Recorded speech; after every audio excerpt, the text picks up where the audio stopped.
Sinister Supreme team, we're back.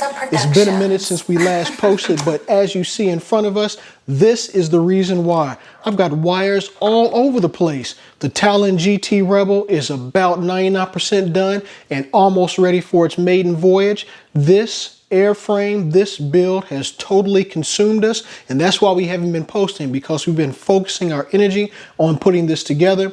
We did not record as we were doing this because we had no idea what we were doing. Don't want to put any false or bad information out there, but we want to go over an overview of what we've done and then move into other things. But as always, we got to pay those bills. And in order to pay those bills, we got to roll that intro footage.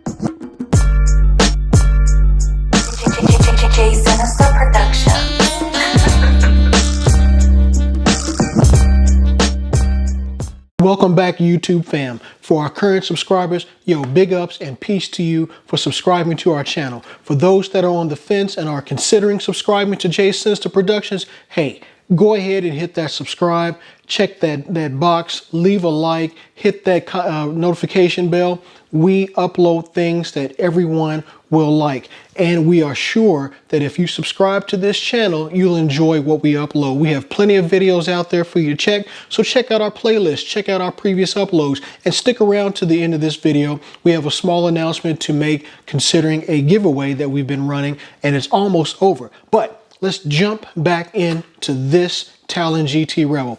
This build, okay, this FPV build, this is our first FPV build, has really consumed our time because we wanted this to be as right as possible. And after everything is said and done, even though we have an amalgamation of wires all over the place, we think, I think, and hopefully you'll think that what we've chosen is the perfect setup for someone who's new to FPV. And the reason why I say that is this. I'm speaking mainly to the Eagle Tree Vector. This is our flight controller right here. The Eagle Tree Vector. This is about as simple can get. It's literally plug and play. When it comes to the controller itself, it comes with everything you need if you buy the package. The flight controller, you get the current sensor, and you also get a GPS puck, plus all the wiring harness pre-labeled for what you need to do. There's literally no soldering needed, literally none. Now, for any external connections, like if you need to connect your FPV camera, which in this case we have a RunCam Swift 2, we had to run our own connections to make the connection work with the Eagle Tree Vector. But again, that was simple because the spot to plug it in is already there and pre-labeled. Everything was simple. We chose for our long-range communications and transmission, we chose a DragonLink 433 megahertz system. Beautiful system, very reliable. We'll go into that a little bit more, not technical and not highly detailed, but we'll go into that a little bit more. We also chose a better transmitter. We've been using Spectrum transmitters for our aircraft. They come built and are made around the Spectrum universe, but we went ahead and went with a Tyrannus type transmitter, and that is the Horus X10S. We've linked up the DragonLink to that. We've linked the DragonLink to the Vector, and we have everything pre-wired and set up in the aircraft. It's very simple to do, but to the noob, to the individual that doesn't understand, it's going to seem like a lot. Luckily, I had help. I have a friend who is really into this and who has built several of these FPV models, and he was able to guide me and coach me through every step of the way with everything I didn't understand. And believe me, I did not understand a lot when it came to this. But in the end, after I saw everything come together, because reading in a manual, reading in a book, and watching a video versus combining that with someone who has firsthand experience that you know, who's able to explain it and show you in a way that you understand, makes a world of difference. Now, pretty much everything I have in here, I understand why, where it's supposed to go, and how it's going to work with the entire system. So the next build I do, I should have hardly no problems.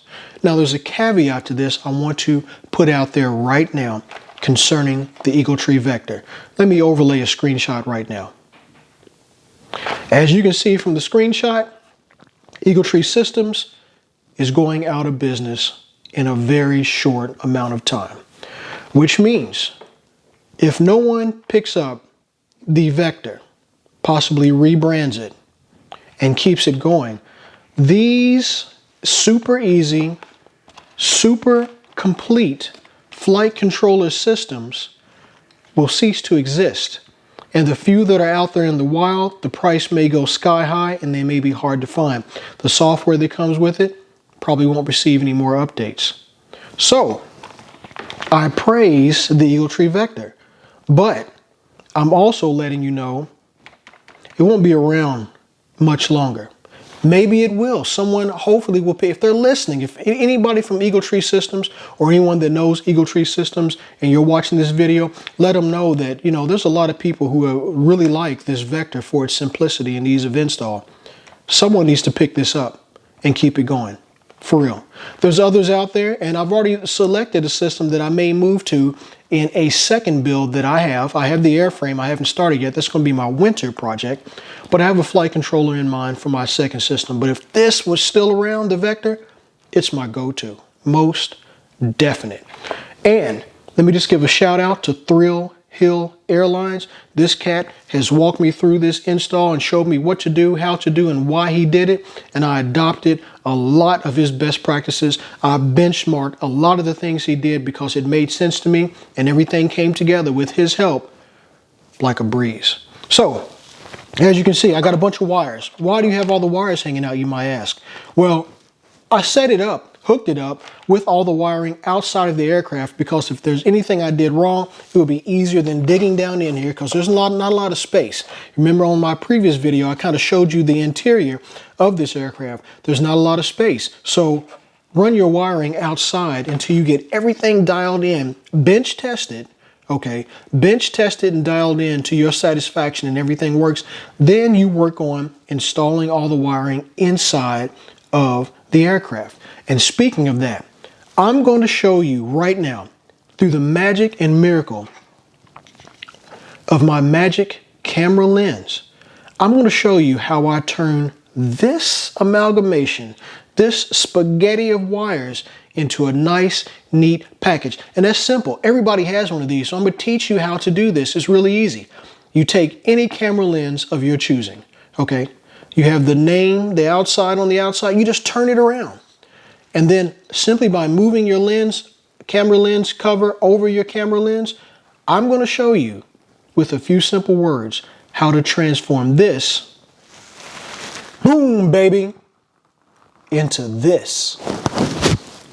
And that's what the magic of this lens cap will do for you. She's all buttoned up. So I've got all the wiring inside pretty much tight, or as tight as I can get it, and everything's in its place so I can easily get to things without having to move a wire here or move a wire there. Now, it's not the super neatest setup, but it works for me. I also have both my cameras installed and wired up. The GoPro is going to run off its own battery for now until I figure out a way to give it power from the battery or from the system, because I believe this runs off of a either an HDMI type power connection. Well, we'll get into that later. I'm not going to dive too deep into that. But I've got everything wired up. I've got my GPS puck cut into the foam, and I had to recut another hole because the wiring runs behind the puck, so it goes down into the frame and is connected to the flight controller. So let's pop the tops off and take a quick look at everything that I have inside. Brief overview. Just want to give you an update on what's been going on, give you a look at the wiring for the wings, for both the DragonLink and the video transmitter, and anything else that I have wired up inside. So let's take a look at that real quick. Oh, and before we move forward, we turn this around. Just to let you know, the prop is off. So once you start wiring, bench testing everything to where you're testing to make sure your prop works, to make sure if you have any fail safes, your auto launch, anything like that is working well, remove that prop, because you don't want to make the mistake of accidentally kicking that throttle on and you're not holding down the aircraft and it zooms across the room and breaks some things, or if you're standing fore or aft of the aircraft and that propeller spins up and catches you, it's not going to be a good day, partner. Not a good day at all. So remove your props, safety tip. Just something I like to throw in there. So again, let's pop the tops and take a look inside. It won't be super neat, but I'll give an overview of it. So let's move into that next. Okay, fam, I'm back. Got me a little Allen key wrench here. So as you can see right here, here is the actual flight controller. Let me get out of the light. So we got the flight controller here. I've got that for now Velcroed down to this piece of balsa wood down here to secure it. I may print up a standoff piece so I can use some of those flight controller or PCB board standoffs. But for right now, the Velcro is going to have to do.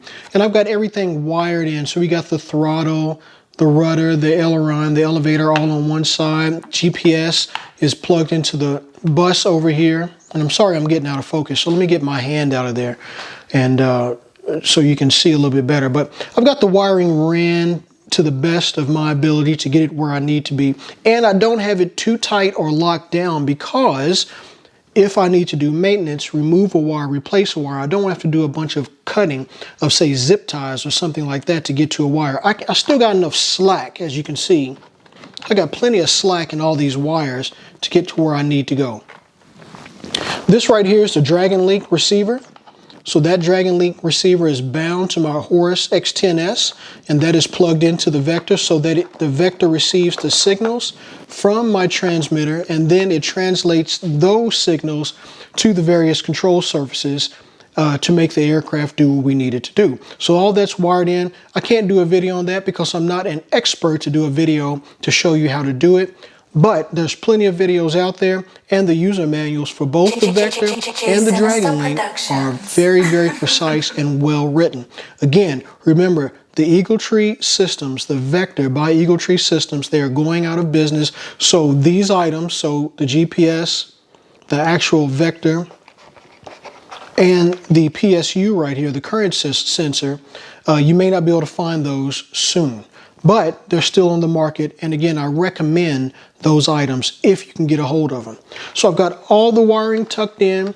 I've got the GPS back here, and as you can see, I've got the wiring ran down through a hole that I cut through the phone to run it up and under, because the hole from the factory is actually up here under the GPS. So I'd have to run the wire backwards, under, then down. I didn't want to do that and put a lot of stress on this connector here. So I cut a new hole, ran it down into the fuselage, under and to the flight controller. So let's move to the front a little bit. Change the angle up, move to the front. And as you can see in the front bay, it is right now, it's empty. And the reason why it's empty is because I do not have the battery that I'm going to use to fly this Talon. I don't have it yet. I'm going to place it here, which leads to another point. I'm only about 95% complete with this build because I still have to place the battery, use the CG machine, get the center of gravity right. Hey, I know we can do the old finger method, you know, where you use your fingers here and get the center of gravity right, and, you know, use the old eyeball 1.0 to get it right. But I've got a CG machine coming in because for future builds, I'm going to need that. Now, my CGs are going to be different. The battery will be placed in here. You know, I'll situate it how I need to get the CG right, but that is empty right now. And the PSU is either going to be forward or aft, depending on how the center of gravity and how it's plugged in to the battery. And these are XT60 connectors here. And this current sensor does both 12 volt and 5 volt. So my any of your peripherals, your items that use either 12 and or 5, this is going to send the right amount of voltage to that item so you don't fry it. Again, this is why I like this Eagle Tree Vector and Eagle Tree Systems, and I wish they did not decide to go out of business because of little touches like this. It comes in the package, pre-wired, pre-labeled. Anybody can do it. Just take your time. In the front of the aircraft, I have the Runcam Swift 2 and the GoPro Hero 7. We're going to change up the angle and just show that real quick. Again, we'll refer back to a previous video where I showed you kind of the interior of the aircraft, and you can see where things are placed, but I'm going to give you another quick look from the front so you can see how I have these two cameras mounted in the nose, which can accommodate 1, 2, or 3 cameras, or no cameras, depending on your preference. So let me change the angle and show you that. Okay, fam, here's a nose-on view of the Talon GT Rebel with both cameras that I have installed. As you can see here, I have the GoPro Hero 7 Black, and over here I have the Runcam Split 2. The RunCam Split 2 is going to provide the OSD footage, which, by the way, that Eagle Tree Vector that I have, the flight controller that's in this aircraft, provides the OSD, and you can manipulate it to have as much or as little information as you need. And you can also have multiple screens.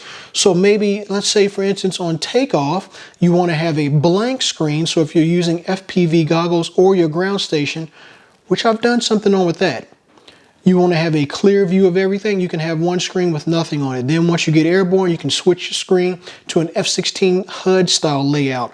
Or you can just have a lot of things on it. Again, I can't praise this Eagle Tree Vector system enough. I have not had it up personally myself, but I've got a friend, Thrill Hill Airlines, check him out, Thrill Hill Airlines, who has turned me on to this, and he's used it, and I've seen this footage. Check his out, and you can see how it looks. But again, I've got the GoPro Hero 7 over here, which is going to run off of its own battery power. I haven't figured out a way to run the wiring to power off the system. And then the RunCam Swift 2 is going to be powered off of a system. It's already wired in, and it's going to provide the OSD footage. So when I upload video, I'll either be able to show a clean footage that the GoPro Hero 7 is going to capture, or I can show the OSD footage that the RunCam Swift 2 is going to capture, or I can do a PIP, a picture-in-picture, and have clean footage and OSD footage at the same time. Here's another little thing that I found out after the fact. I have the lens cap protector on the GoPro Hero 7. Pop that off. Bam. Now the lens is protected in transport if I don't want to, I got out of focus here. It's protected in transport if I do not want to have the lens exposed, or if I don't want to take the camera out once I leave the house. Once I get the CG set up, I want to leave everything like it is. The lens cap protector will fit on the end. And as a plus, if you want to use, let me pop this out, like I have found in the past with other cameras, if you want to position an ND filter on your GoPro Hero 7, and this is a ND filter set from Newer that I got from Amazon. I'll pop a link up and leave a link in the description below to this. You do not have to worry about placing the ND filter on first, then trying to wedge your camera in after the fact. That won't work. Enough of the camera lens housing is exposed to where, let me move around here, you can simply pop on your ND filter, GoPro Hero 7 Black, and now you got your ND filter on at the field, and the weight of that ND filter should not throw off your CG at all, so you don't have to worry about that. So that's another plus. So again, let me remove that ND filter off the front so you can see how easy it is. Just slides right off, and then we can take the lens cap protector, slide that on. Boom, easy as that. Not a problem. Now, the only thing that I don't know yet is if in flight, will I end up losing one of these ND filters? I don't know. It was a cheap set, so if I lose one, I'm not going to worry too much about it. But the fit between the GoPro Hero 7 and the lens, the amount of the lens that's protruding that this fits onto, it has a secure, snug fit. But again, with wind and turbulence, I don't know if that's going to change. I'll find that out in the future. So everything is buttoned up to my liking outside of the battery. I still have to do a few more things in the Eagle Tree system, in the graphical user interface on the computer, so I can get everything set up, run the wizard again, and I'll have it ready to fly once I do the CG. Well, actually, I'm not going to do the CG first. I'm going to place the battery in, and then I'm going to use this little item that came with the Talon, put it on a level surface, hook it up to the PC, and set the artificial horizon so that it knows when this plane is actually flat and level. Once I lock that in, I'll rerun my wizard, make sure all my control surfaces are right, and then I'll put the battery in, CG it, and I'll be ready to Maiden. I did mention I was going to show you the wiring under the wings. Let me do that real quick. We're going to switch angles real quick and show you how I have everything wired. So if you're wondering, how do you cut these antennas in, I'll just give you an overview of what I did to get those cut. So let's do that. Then we'll end the video and we'll show some upcoming previews of some other items that I've done that goes along with this for FPV flying. Stay tuned. Let's flip this angle. All right, fam, I'm going to apologize right off the bat because the light is reflecting off the white surface of the aircraft. But I just wanted to show you, on the ZOHD GT Rebel, it comes with channels pre-cut in the wing for the existing wiring of the servo cables for your control surfaces. When you add your video transmitter, which is what this is right here, I have a video transmitter by Ready Made RC, which I've added, and it's going to be hard to see because I'm losing focus. Here we go. I've added some heat sinks to help with the heat dissipation. You're going to have to cut out possibly and make the existing channel a little bit bigger. Easy to do, doesn't affect anything with the aircraft. It's something that you're going to have to do in order to fit that in there. So you'll get you either a foam cutter. I have a hot knife that I purchased years ago for my 3D prints, which works great for cutting into this foam. It has different settings for ABS, for PLA, or you can just set the temperature. So I set it just for PLA, and it easily allows me to cut into this foam to widen and deepen these channels so that I can run the wiring along the newly created channel and into the composite structure of the wing, which has a connector built into it, so there's no wire running from the wing to the aircraft on this side. On the other side, okay, for the DragonLink, I had to do something a little different, which is no big deal. This hobby requires you to use your head and do things outside of the box, outside of the ordinary. We're creators, we're makers here, so that's what we do. So I've got a DragonLink antenna right here that I've cut into the wing, as you can see, and plugged into the video transmitter. Again, cutting into this wing with a hot knife or foam cutter, or you can use a X-Acto knife, whatever you choose. It's not going to hurt anything. Take your time though when you do it.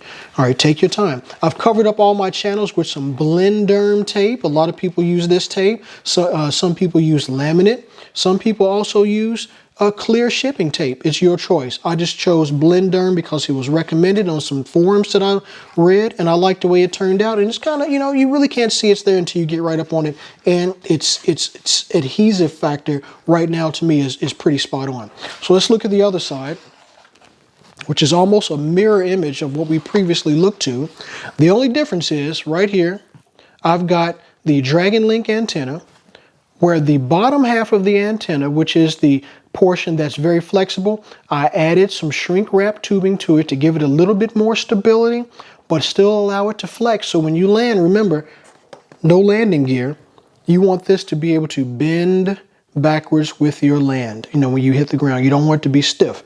On the top half, we use the old RC straw right here, which keeps that stiff. Unless you come in inverted and land, you want this to be sticking straight up. I used some of the existing foam, the foam cutout piece that was already cut. I just removed that, cut a small hole, then cut through the foam of the wing and ran my antenna in. Opened up my channel a little bit to run this wiring through. The only difference is this has a SMA type connector. There is no SMA type connector in the wing for me to connect to on this side, so I had to cut a small hole in the fuselage. Oh my God, you had to cut into the fuselage. No big deal, peeps. No big deal. It works. It's clean. You can barely tell it's there. There's not a lot of wire hanging down. Everything fits in nice and neat. So that's what I had to do there. I just wanted to show you, you may have to do some cutting on your own. Don't be afraid, but take your time. Take your time. Everything will work out fine. So that's pretty much it, fam. I just wanted to show you one other thing, give you a peek at one other thing that I've done for this FPV. So let me grab that. Stay tuned. All right, fam, I'm back. Man, that's an orange box, bright. Hopefully I didn't burn anybody's retinas with this orange box. But this, as you can see right here, let's go ahead and just bring it in. This is part of the FPV ground station. What's a ground station? Quick overview, folks. It's just a hub where you can monitor the status of your aircraft while in flight. So if you're not going to be doing line of sight flying, you're going to be doing some long range flying to where your aircraft is in a position where you cannot physically see it with the human eye. That's where this ground station comes into effect. And I've built me a ground station box. You don't have to do this. A lot of people build theirs on their pepper box. Pepper box, stay tuned. There'll be another video on that, which is going to include more in depth on this build. But let me give you a quick look at what this ground station consists of. Oh, look at that. She's so pretty. Let me drop this table down just a wee bit. There we go. All hand built and laid out and thought out by myself. This is, you know, I took some design elements from here and there, but I've got a few things. I've got switches. I've got power in from a XT60 from a LiPo battery, 3S, 4S, as long as it's 12 volts, it doesn't make a difference. I've got a DVR right here with the screen. So it's a redundant system. I can record, my OSD footage is recorded right here. The GoPro Hero 7 will record the clean footage. And then on my Fat Shark goggles, I can record again more footage. So I got a redundant recording system. I got the monitor here. All right, I got the monitor right here so that I can view what my aircraft is doing. If I'm not using my Fat Shark goggles, I can use my monitor to view it. I also have right here some voltage meters. Here and here, you can't see the one at the bottom, voltage meters, so I can monitor the voltage of the battery that's supporting these different items. This voltmeter goes for my DVR, and this DVR will only accept 5 volts. So I had to put in a UBEC to step the 12 volts down to 5 so that this will work right. And I want to make sure that this is receiving 5 volts or less, or when it drops, I'll know my voltage is getting low. It's time to change batteries or bring her home. Another redundant system, because on your OSD, the on-screen display from my RunCam Swift 2, it'll also let me know the voltage. I also did a print real quick. Whoop, I'm not going to can't show y'all that. 3D print of a plate for my switches and my master voltage, and I have that all wired up nice and neat and tidy below it, and I've got different spots on here for items to come in for video and power. So this is another thing that I built. This is part of the FPV journey, and this will be another video. So stay tuned for this video, stay tuned for another video on the Pepper Box, and really stay tuned for the Maiden video that's going to be coming up as soon as I get everything buttoned up.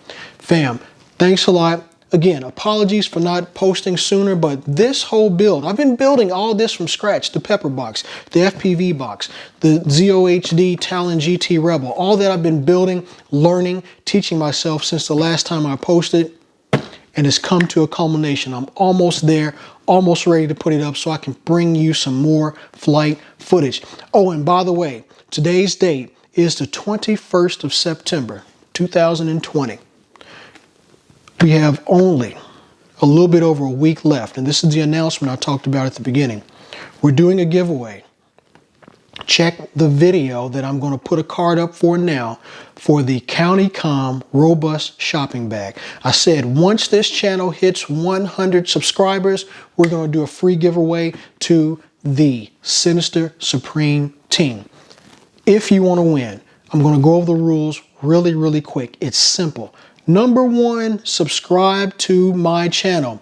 That's the first prerequisite to becoming eligible to win the Robust Shopping Bag for free. Number 2, for the Robust Shopping Bag CommliteCom video giveaway, the giveaway video that I posted, go to that video, like it, leave a comment, because I'm going to pick a winner from the comments. It's not going to be based off who has the best comment or the most outlandish comment or who's commented the most number of times. No, your comment is going to be used to figure out who wins. So everyone has an equal shot at winning. At the end of the month, I will either post on my Instagram that the contest is now over and I'm beginning the draw process. Once I begin that draw process, I'll take a look at who subscribed and who's commented. As long as you're subscribed and commented, you are eligible. Then I'll take a look at all those comments, use whatever program or internet, web-based, whatever program to randomly select a winner. Right now, peeps, fam, there's only 2 people who have left a comment on that video. That means each one of those individuals has a 50% chance of winning, and it's going to be easy to pick. Stretch the odds out, folks. Stretch the odds. This is free. Subscribe, comment on the CommliteCom Robust Shopping Bag video, get a chance to win something for free. We're serious here. We're giving this away for free. We have another item that's going to be ready for giveaway after we close this one and we hit another goal. But we're giving you free stuff. We just need your address, and we don't want it for any other purpose than to send you the free item. So it behooves you to check out that video. Fam, we've come to the end of another one. Thank you for subscribing. Thank you for checking us out. Thank you for sticking around to the end. And oh, by the way, thank you for just being you. We don't ask anything else of you. Just be yourself. That's all we want. We don't need any airs. We don't need any fancies. I don't care what your profession is, how much money you work, how much money you make, what your preference is for anything. Just be yourself. If you like RC stuff, check us out. If you like figures and collectibles, check us out. If you like our channel, check us out. There's room for everybody here. The only thing there's no room for here is ignorance.